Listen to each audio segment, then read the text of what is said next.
Bienvenidos a fondo aquí a este live con el ministro de Trabajo, Antonio Sanguino. Muchas cosas, ministro, para hablar hoy en medio de este clima electoral. Una de ellas tiene que ver con esta historia que hay alrededor de la reforma pensional, porque realmente se nos está volviendo un problema cada vez más complicado, porque una reforma que fue producto de un acuerdo, ¿no es verdad?, que se sancionó finalmente, que llegó a la Corte para ser estudiada y ejercer pues el control constitucional, y desde entonces pues ha iniciado una historia que nadie entiende y nadie comprende. Al momento de hoy sigue la Corte sin decir nada sobre la reforma pensional, y sin embargo pues hay una cantidad de procesos y problemas que se han derivado de eso. Uno de ellos es su último decreto, un decreto que causó mucho escosor en los fondos privados, porque básicamente ese es como el debate, en el que se decía que cerca de 22, o usted me dice la frase, de 22 billones de pesos, 25 billones de pesos deberían pasar a Colpensiones, porque eran producto no solo de las personas que ya se habían pensionado, sino de los que se van a pensionar en el futuro. Y ahí saltó todas las lebres en la granja y empezaron a decir, no, eso no es así, ustedes van a usar esa plata para elecciones. ¿Y qué pasó? Pues el último capítulo de eso está por cuenta del Consejo de Estado. El Consejo de Estado suspendió hace unos días provisionalmente los efectos de ese decreto, el decreto 415 del 2026, mediante un auto judicial que ordenaba, como dice aquí, pues el traslado masivo de los recursos pensionales a Colpensiones. La suspensión está todavía vigente, ¿no es verdad? Y ustedes están peleando por, primero, los 5 billones que obviamente necesitan que lleguen a Colpensiones, y que eso es lo que dice la ley, o por lo menos la reforma, para que lleguen a Colpensiones, que son de la plata de los que ya se pensionaron. Los demás, esos otros, están en una discusión, porque evidentemente, pues, no existe claridad qué hacer con eso. Según esa reforma que está en este momento encajonada en la Corte, esa plata de las personas que se van a pensionar debería ir a un fondo que tendría que ser manejado por el Banco de la República. Pero como ese fondo no se ha constituido porque la Corte no ha dicho ni mu sobre la reforma, también estamos en vilo. Bienvenido, ministro. Mil gracias, María Jimena. Pues mira, parafraseando a García Márquez, sí, podríamos llamar a esto la increíble y triste historia de los ahorros de la gente y los fondos desalmados. ¿Por qué? Cuente. Pues porque sucede que Colombia tiene 2 regímenes que hasta ahora, en virtud de la Ley 100, compiten entre sí. Sí. Un régimen público que se llama el régimen de prima media, a cargo de Colpensiones, y un régimen de ahorro individual o un régimen privado a cargo de 4 fondos privados. La gente desde 1993 decidía afiliarse a uno de los 2 regímenes, ¿no? Usted no podía ser parte de 2 regímenes, o estaba en uno o estaba en otro. ¿Cuál es la diferencia? En el régimen de prima media, a usted cuando se pensiona, sí, por ejemplo, usted que está a punto de pensionarse, le promedian sus ingresos de los últimos 10 años. Usted ha hecho unos aportes durante toda su vida laboral, sí, y si lo que usted aportó no le alcanza mensualmente, ¿no?, para cubrir esa pensión, que es el promedio de sus últimos 10 años de vida laboral, entonces el sistema, en este caso el presupuesto general de la nación, le completa esa pensión promediada, ¿no? En el régimen privado, usted hace un ahorro, como cualquier cuenta de ahorro, tiene unos rendimientos. Por el otro lado, le cobran una comisión por administrarle su plata. Es correcto. ¿Sí? Yo lo y usted, cuando termina su vida laboral y se pensiona, a usted le promedian cuántos años de vida le quedan y le dividen eso que ahorró en módicas cuotas mensuales, ¿no? Esa es la gran diferencia. Por eso la gente... Se pasa, por eso yo me pasé. Claro, por eso la gente... Y por eso se pasó Andrés Velasco. Andrés Velasco, el presidente de Asofondos, sí. Y Armando Montenegro, y bueno... Tocaría averiguar. ¿Armando Montenegro también? Sí, entiendo ¿Santiago que Montenegro? No sé si Armando o Santiago, pero en todo caso, muchos se han pasado. Habrá que averiguar quiénes de los candidatos y de los precandidatos presidenciales se pasaron. Por ejemplo, Paloma Valencia. Y quiénes, si el doctor Alejandro Gaviria también, si la doctora Paloma Valencia debe estar en Colpensiones porque es congresista, en fin. Entonces. Yo me pasé de fondos privados a Colpensiones. Entonces, eso es la ley 100. ¿No? Y esos fondos competían por los clientes. Sí, ¿no? claro. Entre sí. Bueno, pero llegó la reforma. Llegó la reforma y la reforma dijo, vamos a superar esta competencia, vamos a asignarle a Colpensiones que administre las pensiones de la gente hasta 2.3 salarios mínimos y de 2.3 salarios mínimos hacia arriba queda a cargo de los fondos privados. ¿Sí? De tal suerte que usted, cuando se pensione, con la nueva ley, reforma pensional, usted recibe una parte de su pensión, ¿no?, a cargo de Colpensiones y la otra parte a cargo de el ahorro con el fondo privado. Bueno, eso es un sistema de pilares que no surgió en la Unión Soviética, como diría María Fernanda Cabal. El Banco Mundial. No, eso es del Banco Mundial, eso lo aconseja la OCDE, es el sistema universalmente aceptado, es el más eficiente, es el más eficaz, que se llama el sistema de pilares. Bueno, no me quiero extender mucho en la historia, esa reforma se aprobó en el 24, en el 24. Increíble, sí. Llovieron demandas. Una de esas demandas es de la candidata Paloma Valencia, que además se opuso, dilató, rompió quórum, en fin, pataleó en el Congreso para que no se aprobara la reforma pensional. Se aprobó. Y todas esas demandas llegaron a la Corte Constitucional. Desde ese momento, la Corte Constitucional está examinando esas demandas y no ha resuelto. No, y lo peor de todo es que la mandó de nuevo a que se votara. Sí, la devolvió porque el vicio de forma tenía que ver con incluso están diciendo que ahora están pensando en volverla a mandar a que la vuelva a votar el Congreso. O sea, sería una ley votada 3 veces. ¿Por el mismo vicio de forma? Porque seguramente están pensando o están haciéndonos creer que la subsanación que hizo la plenaria de la Cámara no se hizo correctamente a juicio de ellos. Por segunda vez. Y entonces por segunda vez nos devuelven la ley. En eso estamos. Entonces, esa ley tiene una cantidad de disposiciones. Ya ahorita voy a explicar cuál es el debate que tenemos en este momento. Y en el momento en que se iba, digamos, a anunciar como el estudio de fondo, el presidente entonces de la Corte se declaró impedido. Ah, sí, imagínese, duró 6 meses poniendo trapisondas jurídicas, zancadillas, ¿no? Y luego dijo olímpicamente, me declaro impedido. Sí, imagínese usted. No, si la Corte realmente eso es una falta de seriedad. O sea, y nos dicen, no, que es que vamos a decidir después del 8 de marzo. Después no, vamos a decidir después de la primera vuelta. Sí, pero ¿cómo así? Entonces, ¿cómo así que una Corte tiene en una mano los códigos y la jurisprudencia y la corte y la carta política y la Constitución y en la otra el calendario electoral? Bueno, y entonces, pero bueno, sigamos la increíble y triste historia. La Corte congeló la reforma y dejó vivo solo un artículo, el artículo 76.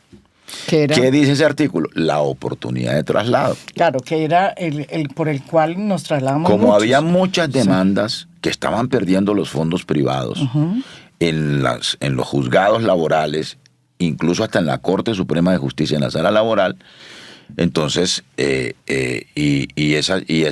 esas demandas que decidieron a favor de la gente, que la gente, si pedía el traslado, tenían que dárselo. Sí. Y además se iba con su ahorro. Claro. ¿No? Entonces... es que es lo lógico. Entonces la Corte dijo, bueno, dejemos vivo ese artículo 76 que habla de la oportunidad de traslado. Entonces lo que hizo fue abrir la puerta para que la gente que quisiera trasladarse no tuviera que ir a un juzgado, pagar, ¿no?, etcétera, etcétera, como usted y como muchos otros. 132,000 se han pasado. Y todavía se pueden pasar otros 20, 30 mil de aquí al 16 de julio, que es la fecha cuando se cierra esa oportunidad de traslado. De gente que se quiere pasar del fondo privado al fondo público. Ahora, la reforma laboral dijo que fue una concesión que nosotros hicimos en el Congreso. Explíqueme eso, porque eso no entiendo para que la gente que nos está viendo y oyendo. Entonces, ese traslado tiene dos, digamos, momentos. Uno, las personas que son estos 5 billones, y me va a decir si esa es la cifra correcta, 5 billones que son las personas que están en edad de pensionarse y que pues llegaron a Colpensiones. Que ustedes han hablado de esa plata. Esa es una. Eso yo creo que es un absurdo. No sé en qué parte sostienen quiénes que no se pueden trasladar esa plata. Pero además hay la otra plata, que es la remanente de esos 25 billones que ustedes habían planteado. Según la reforma, esa plata, que es de los pensionados que se van a pensionar en el futuro, de las personas que se van a pensionar en el futuro, esa plata debía ir a un fondo a petición incluso pues de ustedes cuando estaban haciendo la reforma y acordándolo en el Congreso del Banco de la República. Entonces, ahí mi pregunta es la siguiente: ¿por qué están pidiendo también esa plata? Porque eso queda claro que en la reforma va al fondo que maneja el Banco de la República. ¿Y por qué se lo pregunto? Porque la oposición que se está oponiendo a esta reforma dice que esa plata la van a utilizar ustedes para la campaña de Iván Cepeda. Para los afiches de Iván Cepeda. Pues sí, eso es lo que están diciendo. Y las chapolas ¿no? Sí. Pero explíqueme por qué. Iván Cepeda, si gana la presidencia, la gana es por esa plata, según ellos. Está ganando las encuestas todas ¿no? Pero ¿por qué piden ustedes mire, le voy esa plata? Le voy a explicar. Entonces, hay una oportunidad de traslado. Entonces, la gente se traslada, ¿no? ¿Qué dijo la reforma? Los que consoliden su pensión, es decir, los que se pensionan, los señores de los fondos privados deben trasladar los ahorros de esas personas. Exacto. Estamos hablando de 25,000 personas que ya hoy, hace tiempo, hace meses, están recibiendo la mesada pensional de Colpensiones. Ya, 25,000 personas. Están pensionadas y están pagándole su pensión. ¿Quién? Colpensiones. ¿Dónde están los ahorros de esas 25,000 personas? En los fondos privados, en teoría, eso sí, o por allá en algunos fondos de inversión en Estados Unidos, no sabemos dónde, porque los fondos privados, esa plata no la tienen guardada, tienen un portafolio de inversiones. ¿No? En total tienen, bueno, después te doy la cifra, tienen 550 billones de pesos de todos los ahorradores, de los cuales 280 billones están fuera del país. Bueno, pero bueno, de esos 25,000 esa plata está allá. Y entonces los señores de los fondos privados, muy orondos, ¿no? Dicen, no, nosotros le damos la plata. Sí. ¿No? Nosotros le damos la plata. Incluso, según la ley 100, deben haberlas trasladado. Según los fallos de jueces y hasta de la Corte Suprema de Justicia, deben haberlos trasladado. No se necesita ni siquiera la reforma laboral, ni el decreto 415 para pagarle esa plata a Colpensiones. Es que esa plata no es de ellos, es de los ahorradores que ya se pensionaron que ya están recibiendo la pensión de Colpensiones. Eso me parece irreal. O sea, el 30 de abril les pagamos, el 30 de mayo les pagaremos, el 30 de junio les pagaremos. Y los señores están con la plata en sus portafolios de inversiones, ganando rentabilidades con los recursos de la gente. Ahora bien, hay 95,000 más o 100,000 más, un poco más porque son en total 132,000 los que se trasladaron. Hay 107,000 exactamente. Qué increíble. Que ya se trasladaron y que pues ahí es donde está la discusión jurídica. Pues no, ahí sí a juicios está. de algunos, sí, a juicios de algunos no es seguro que tengan que trasladar también esa plata. Claro, estamos hablando de los que no son se han los otros, pensionado. que son los otros 19 billones de pesos, porque aquí estamos hablando de los 25,000, son 6.6 billones de pesos. Y estamos hablando los de otros 20 billones digamos que está en discusión. Sí, porque según la reforma, hasta donde yo tengo entendido, esa plata la debía manejar ese fondo que se crea del Banco de la República, precisamente pero para no los fondos privados. No los fondos privados, bueno. El fondo que se crea entonces, ¿qué dijo la reforma? En el Banco de la República. Entonces, ¿qué dijo la reforma? La ley 2381, para que lo sepa la gente, del 2024, dice, créase para que esa plata no la tenga Colpensiones. Exacto. Sí, porque mientras se van pensionando uno a uno, exacto. Esa plata la debe tener el fondo del Banco de la República. Se llama el Fondo del Pilar Contributivo. Nosotros ya habíamos avanzado. Mientras la Corte examinaba las demandas, nosotros hemos avanzado junto con los fondos privados y todas las entidades del gobierno, la Superintendencia Financiera, el Ministerio de Hacienda, etcétera, en unos decretos reglamentarios. Uno de esos decretos es el de la creación de ese fondo. E incluso ya hay un contrato firmado entre el Ministerio de Hacienda y el Banco de la República, ¿no?, para el traslado de esos recursos, ¿no? Pero resulta que como los señores de la Corte Constitucional tienen en el congelador la reforma pensional, pues ese fondo no se ha podido crear. Entonces hay un vacío, ¿no? ¿Quién llena ese vacío? Pues la ley 100, que es la que está vigente. Claro. ¿Y qué dice la ley 100? Entonces la ley 100 tiene un articulito, o un artículo que es el 16. ¿Y qué dice el artículo 16? Que cuando usted se traslada de un fondo a otro, se va completo. O sea, no se va solo con la camisa y deja los pantalones allá donde estaba. Claro. No, se va completo. Y se va completo es que se va con sus ahorros. Y por eso fue que nosotros expedimos el decreto 415.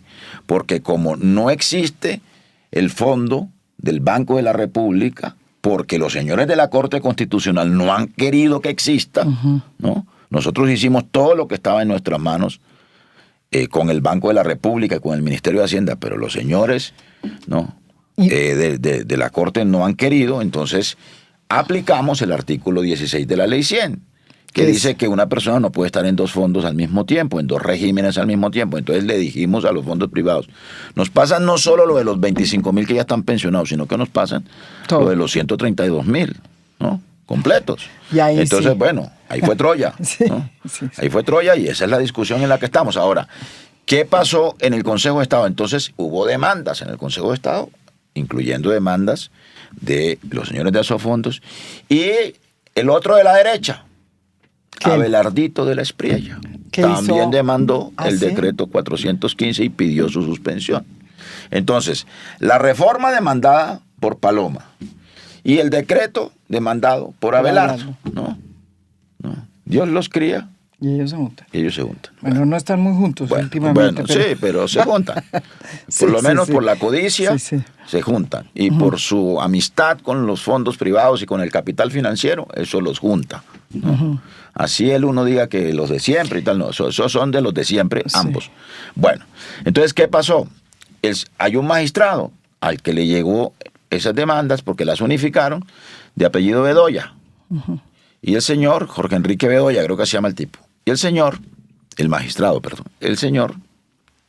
expidió hace más o menos un mes una medida cautelar. Sí, de suspensión de suspensión parcial del decreto 415. Y dijo más o menos lo que usted está diciendo. Digo, no, los de los que no se han pensionado, eso déjenlo allá, ¿no? Porque todavía no está claro, tienen que la Corte resolver el tema.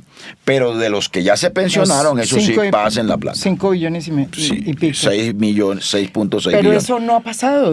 Entonces empezó, nosotros, Colpensiones le mandó las cuentas de cobro a los fondos privados, pásennos los recursos, no, que es que no los tenemos, que es que los tenemos invertidos. ¿En qué están invertidos? No, porque el decreto así lo dice. Pues si no tienen la plata en cash, en efectivo, entonces si tienen títulos valores, entonces los títulos valores, los TES, en fin, ¿no? Y resulta que eso se llama perfidia, porque los fondos privados estaban ya acordando qué día iban a girar la plata, etcétera, etcétera. Y de pronto dijeron, no, pero hoy no, sino esperemos hasta el lunes, ¿no? Yo creo que podemos girar el jueves, ¿no? Y yo, sorpresa, tenía que girar el jueves y de pronto el martes aparece la extensión de la medida cautelar a esos otros ahorros de los 25,000, esos 6.6 billones de pesos.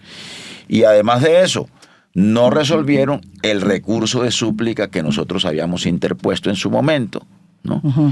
Y no solo no lo resolvieron, sino que más bien, ¿no? Como quien dice, al que no le guste la sopa, le damos 2 tazas. Entonces, ustedes no solo no pasan la plata de los que no se han pensionado, sino que también se quedan sin la plata, o tampoco se traslada la plata de los que ya se pensionaron. Y ese es el debate que tenemos. Hemos interpuesto un nuevo recurso.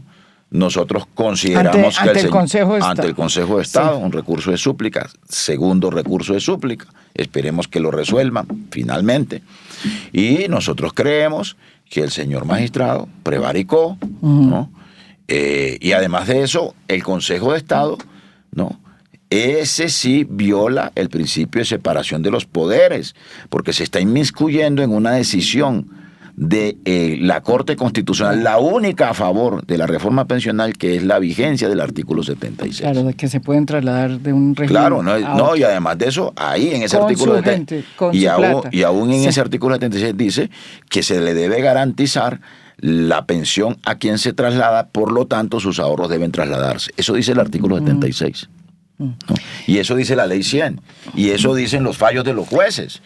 Entonces aquí estamos ante una situación absolutamente kafkiana, por decirlo de alguna manera, Sí. porque no hay manera de explicarse todos estos recovecos jurídicos Sí. para proteger a los fondos y privados. entonces, ¿qué es lo que está pasando con los fondos? Porque ustedes negociaron una cosa con los fondos en la reforma, en el Congreso.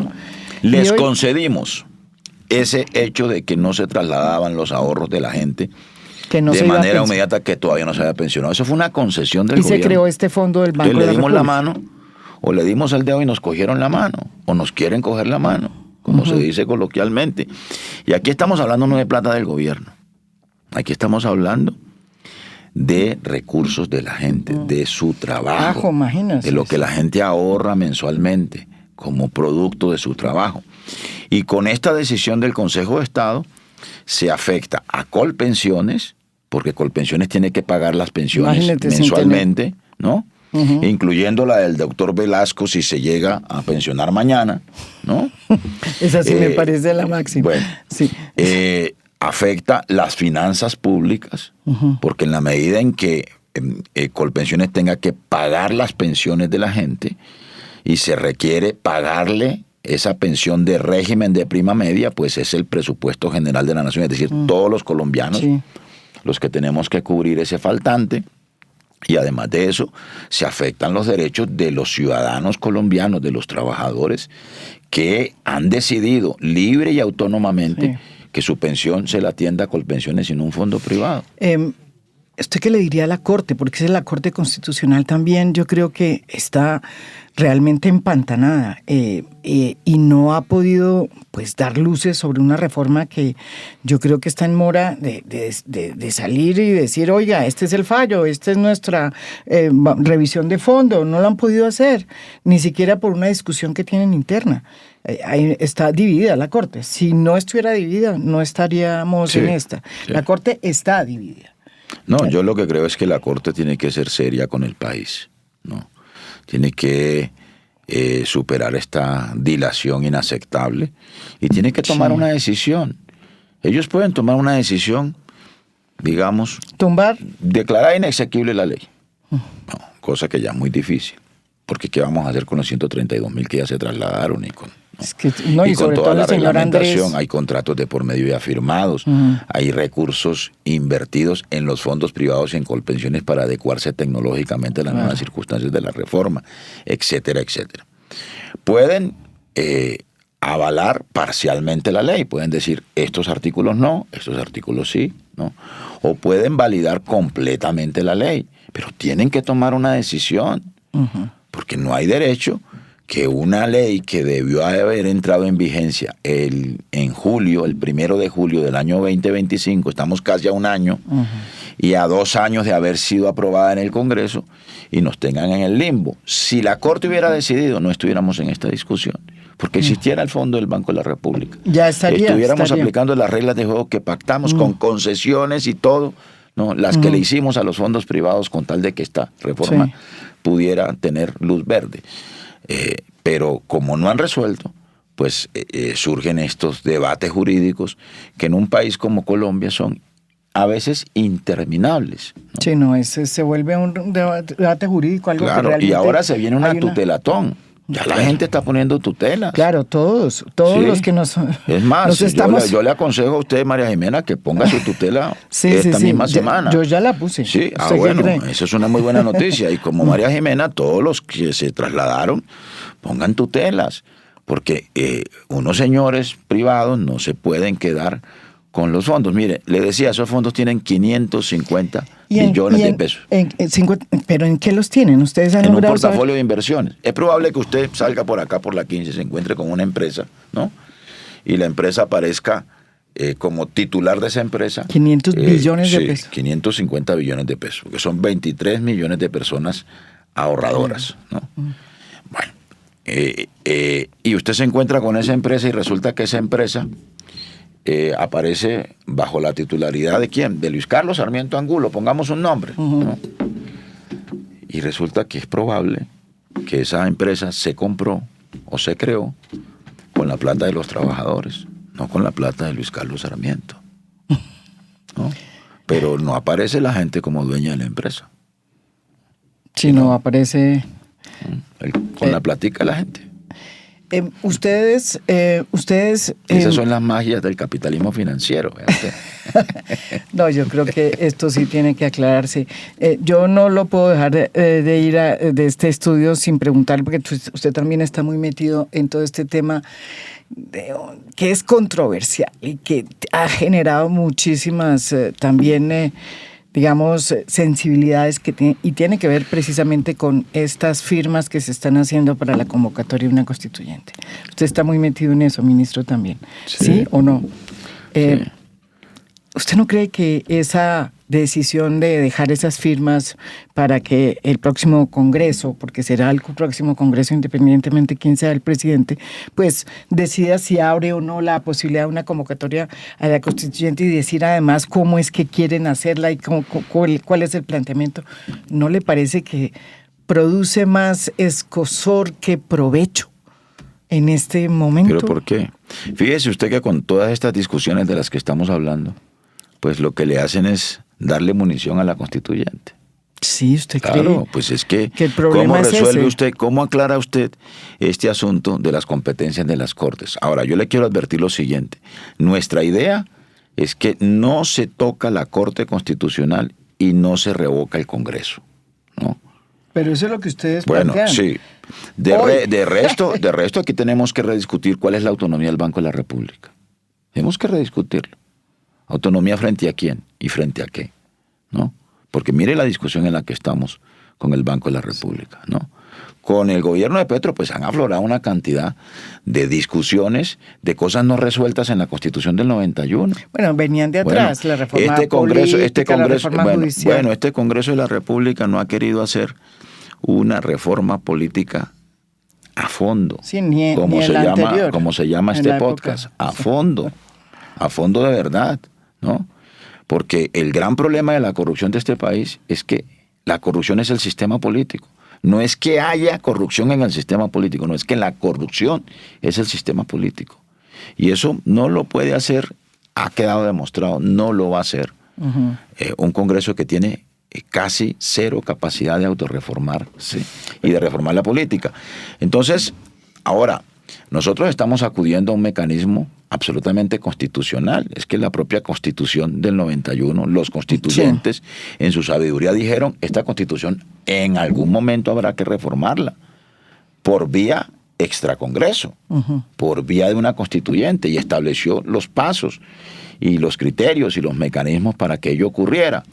Y eso ocurre mediante una ley de la República, que puede ser o de iniciativa de unos congresistas, o de iniciativa del gobierno, o de iniciativa popular legislativa. Este será de iniciativa popular legislativa. ¿Quién decide finalmente? El nuevo Congreso. El nuevo Congreso. En el cual ustedes no tienen mayoría. Bueno, vamos a ver, porque no sabemos cómo vendrá la configuración. No, pues ya sabemos cuál es la configuración del Congreso. Bueno, pero pueden constituirse coaliciones, en fin, vamos a ver. De todas maneras, estas fuerzas de izquierdas por lo menos el Verde y el Pacto Histórico, que es la fuerza principal, pues no hacen mayoría. Así que, ¿cuál es el temor? Si vamos a discutir en el Congreso una iniciativa que en todo caso su suerte estará en manos de ese Congreso. Mientras tanto, pues abrimos un debate, ¿no?, a fondo, como se llama este podcast, sobre asuntos que merecen ser revisados. La Constitución del 91 fue producto de un pacto, claro, pero un pacto que expresaba una correlación de fuerzas, ¿no?, que en su momento eran muy favorables a toda esta onda neoliberal, sí, ¿no?, que hizo que las políticas sociales se convirtieran en un negocio, ¿no? La política educativa, la política de salud, todas esas leyes, la ley 134 de servicios públicos domiciliarios, el agua, la recolección de basura, ¿no?, pues tiene un gran componente de lógica mercantil, de lógica de mercado, de interés privado. La energía eléctrica, igual. La salud, con la ley 100, igual. La educación también, ¿no? Ser pilo paga y todas estas cosas, pues salieron de allí. Entonces, también hay que rediscutir, digamos, qué paso puede dar la sociedad colombiana en materia de políticas sociales, de derechos fundamentales. Porque además, esos intereses privados también inciden en la política y es lo que explican el bloqueo de las reformas sociales en el Congreso. Pero ¿no será también que hubo una falta de disciplina? Es que con cambios que hubo, porque hubo tantos ministros de interior y ministros de carteras que fueron cambiados como si fueran peones. Yo creo que eso también afectó, porque fíjese que en los primeros 2 años de cambio de este gobierno se pasaron las 2 reformas más importantes. La pregunta es, ¿no hubo un error? La reforma laboral, ¿cómo cree que salió? Por Mire eso. cómo está la reforma pensional, mire. Pero la reforma laboral salió. Sí, pero ¿sabe por qué salió la reforma laboral? ¿Por qué? Por la consulta popular. Si no hubiera salido. Pero ya estaba prácticamente. Claro, pero salió, ya fíjese. estaba prácticamente en el anfiteatro. La reforma laboral, ¿no? Y porque convocamos al poder constituyente, ¿no?, que llenó de pavor al Congreso, fue que desengavetaron una apelación, ¿no?, que permitió, votada la apelación para evitar la consulta popular, porque le íbamos a hacer aprobar la reforma en las urnas con la gente, fue que se salvó la reforma laboral, si no se hubiera salvado. Pero yo creo que la reforma laboral se hubiera salvado si hubieran dejado o no hubiera renunciado la ministra, que es una de las mejores ministras que también estuvo en su cartera. Ella se lo dijo aquí a usted. Sí. Ella renunció porque vio hundida la reforma laboral. Eso se lo dijo a usted. Sí. Muy buena ministra, por lo demás. Pues ella dejó una vara altísima y a mí me tocó un poco emular con ella, ¿no? Es muy buena ministra, debo decir. Sí, Sacó claro, 2 reformas. Yo tengo todo el aprecio. Sacó reforma y media, pero la otra media, que estaba un poco moribunda, bueno, la salvamos, no la salvé yo, la salvó la gente, ¿no? Y el presidente que tuvo la audacia de convocar una consulta popular que cogió vuelo, ¿no?, y que asustó al Congreso. Pero usted no cree que si no hubiese habido tantos cambios en las carteras. Pero eso es otra cosa, digamos. Una cosa es el ejercicio del gobierno, ¿sí?, sobre el que podemos hacer un balance. Sí, en lugar de coger y otra cosa es la arquitectura institucional. Ya. ¿No? Es que yo creo que tenemos un Congreso que es disfuncional a una democracia de verdad, por decirlo menos. ¿No? A veces es extorsionista, a veces, bueno, ¿no?, por decirlo menos. ¿No? Entonces yo creo que vale la pena que nos demos ese debate y esa discusión como sociedad. ¿Y cuál es el temor? No, sin miedo. Sí. Cuando hay bloqueos, lo mejor es que hayan salidas democráticas para desbloquear la sociedad. Sí. Las otras salidas son las autoritarias. Cuando en Europa, que son democracias parlamentarias, hay una crisis de gobierno, ¿qué hacen los gobiernos? Se anticipan elecciones, se cierran los congresos, ¿no? Se reconfiguran las coaliciones de gobierno, se eligen nuevos jefes de Estado o jefes de gobierno, no jefes de Estado, jefes de gobierno. Las sociedades tienen mecanismos para resolver sus problemas de bloqueos institucionales. El desbloqueo institucional en el 91 evitó una solución autoritaria a el narcoterrorismo y al bloqueo. Recuerde usted que la Constitución del 91 y el movimiento por la constituyente surgió Sí, por el hundimiento de una reforma política En el en diciembre del gobierno de 89, Barcos, sí. que provenía del Sí, acuerdo la con el reforma. M-19, ¿no? Y La entonces- constituyente, sí, que era una Constituye- mini constituyente sí. se llamaba en esa época. Una pregunta que yo creo que es Y importante. la constituyente de López, esa pequeña constituyente, también estuvo muy alimentada por el paro cívico del 77, por la discusión de las reformas laborales de Martelena de Crobo, en fin, ¿no? Una pregunta, mucha gente dice, bueno, Gustavo Petro está cuestionando muchísimo el sistema electoral, pero y está poniendo digamos, en duda la transparencia de un sistema que de todas formas es un sistema que le dio el triunfo a él, ¿sí? Hace 4 años. Hoy lo está cuestionando de pe a pa, más o menos, y el gobierno en general. ¿Qué le dice usted a las personas que están diciendo este gobierno no va a reconocer el triunfo si no gana Iván Cepeda? Porque va a decir que hubo problemas y hubo artimañas que fueron a parar pues en una manipulación del sistema electoral. Bueno, el gobierno del presidente Petro ya ha tenido varias elecciones y ha reconocido los resultados. Las elecciones de octubre del 2023 y las del 8 de marzo. Ahí está el Congreso que se va a posesionar. ¿Algún cuestionamiento del presidente o del gobierno? No, ahora hay unas preocupaciones, claro. ¿Cuál es el misterio con el software y con las claves para que se pueda acceder al software? ¿Cuál es el misterio? ¿No? Esa es una petición que surge además de decisiones de las Cortes. Recuerde usted que el propio Consejo de Estado comprobó un fraude contra el movimiento Mira. Pero hace Bueno, siglos. Por ese mismo problema. Pero ese software Y ya ese se problema compró y lo tiene en este momento. no se permite Lo el tiene- auditaje ni el acceso Y es a del las Estado, claves. es el Consejo Nacional Electoral pues lo es tiene. y es la registraduría. Y la registraduría. Entonces, ¿cuál es el misterio para que los partidos políticos puedan corroborar con transparencia que ese software va a garantizar certeza en el resultado electoral? Ese es un asunto esencial de toda democracia. Y es que los contendientes acepten el resultado.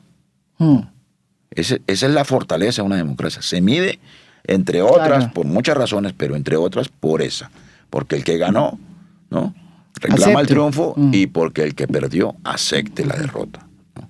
Pero eso depende de la transparencia del sistema electoral. Yo creo que aquí tiene que haber más Y eso- transparencia. y usted Aquí sí tenemos que- que hacer una reforma en donde, por ejemplo, aquí no existan clanes políticos que controlen el transporte el día de las elecciones. Bueno. Ya hoy los señores Char tienen el transporte controlado en el Atlántico y en Barranquilla para su candidato. Bueno, hace muchos Bueno, años, y eso hace ha pasado. 30 años. Bueno, y Desde por hace eso es que el 30 Congreso no ha querido reformar el sistema político y va a tocar por una constituyente.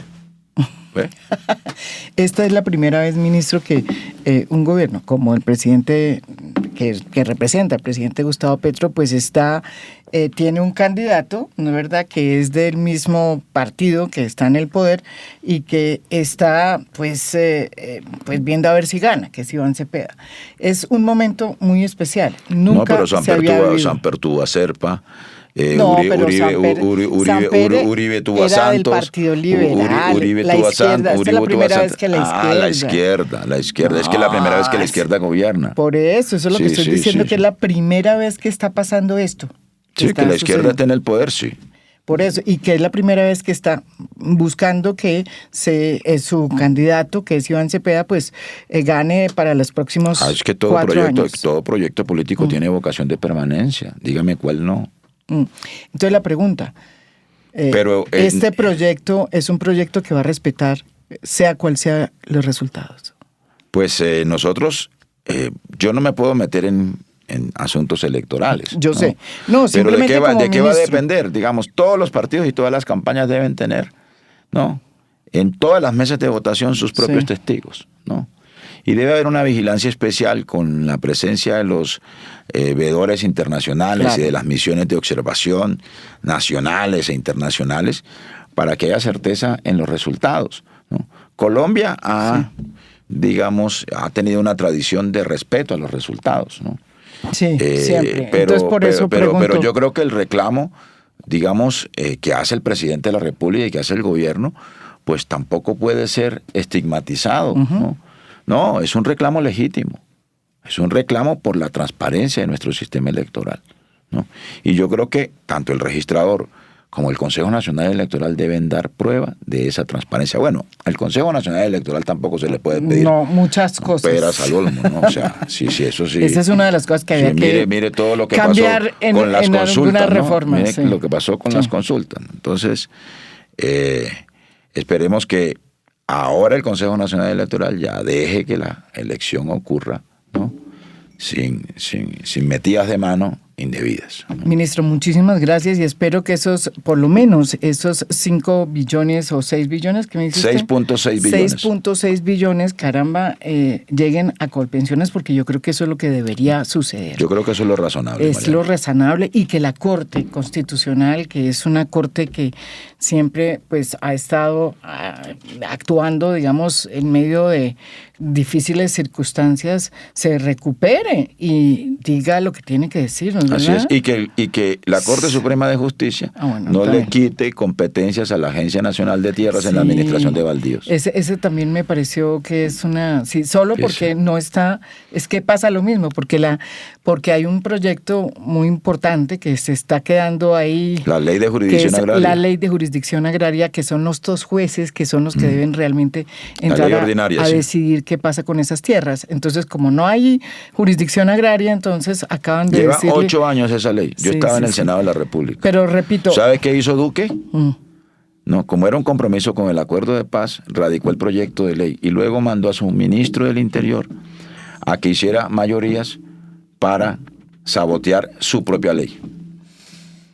Ministro, muchas gracias. Muchas gracias, María Jimena.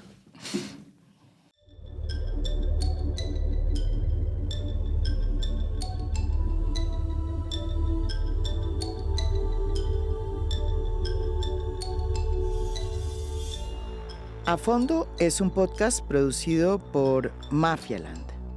Producción general, Beatriz Acevedo. Producción de audio, Santiago Acosta López. Música original del maestro Óscar Acevedo. Nos pueden escuchar también en mi canal de YouTube. Gracias por escuchar. Soy María Jimena Duzán.